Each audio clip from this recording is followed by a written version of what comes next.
নমস্কার বন্ধুরা, তোমরা সবাই কেমন আছো? আজকে চলে এসেছি বেঁচে থাকা ভাত দিয়ে কি করে ফ্রাইড রাইস করবে। অনেক সময় ভাতটা বেশি হয়ে যায়, সেই ভাতটা আর গরম করে খেতে হয়, কিন্তু ভালো লাগে না, অনেকে খেতে চায় না। আর এইভাবে যদি তোমরা বেঁচে থাকা ভাত দিয়ে ফ্রাইড রাইস করো তাহলে খুবই সুন্দর লাগবে খেতে, একটা দারুণ হয়। দেখতেই পাচ্ছ আমি সব রকম সবজি ভেজে নিয়েছি, আমার ভাজাটা হয়ে গেছে প্রায়। এবার আমি এই ভাজা সবজির ভিতরে ফ্রাইড রাইস যেভাবে করে ওইভাবেই করব নর্মালি। এর ভিতরে ডিম দিতে পারো তোমরা চাইলে, কিন্তু আমি ডিম দেবো না আজকে, আমি ডিম খাবো না, এই কারণে ডিম দিচ্ছি না। তোমরা দিয়ে নিও ডিম, তোমরা চাইলে চিকেন দিতে পারো। ভাজাটাও সুন্দর হয়েছে, ভাতটা মিশিয়ে দেব। দেখতে পাচ্ছ আমার বেঁচে থাকা ভাত, এইগুলো ভাত বেঁচে গেছিলো, এই দিয়ে আমি এখন ফ্রাইড রাইসটা সুন্দর করে মিশিয়ে নেব।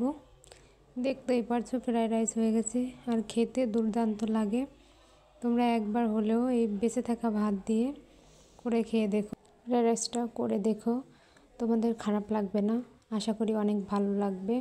আমার কাছে তো দুর্দান্ত লাগে, খুবই সুন্দর লাগে এটা খেতে। তোমরা তো জানো শীতের সবজির সাথে আর ফ্রাইড রাইসটা যারা পছন্দ করে তাদের কাছেও অনেক সুন্দর লাগবে, বোঝাই যাবে না এটা বেঁচে থাকা যে ভাত ছিল সেই ভাত দিয়ে করা, এটা বুঝতে পারবে না।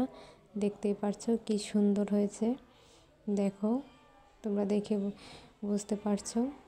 আমি চিংড়ি মাছ দিয়েও করে খেয়ে দেখেছি, ওটা তো আরও দুর্দান্ত লাগে। আজকে আমি কিছুই দিচ্ছি না, শুধু সবজি দিয়েছি আর অন্য কোনো কিছুই দিইনি। তোমরা চাইলে এগুলো দিয়েও নিতে পারো। দেখো কালারটা কত সুন্দর আসছে। এবার আমি ভালো করে ভাজা হয়ে গেছে, আমি এবার নামিয়ে নেব, নামিয়ে থালে পরিবেশন করব।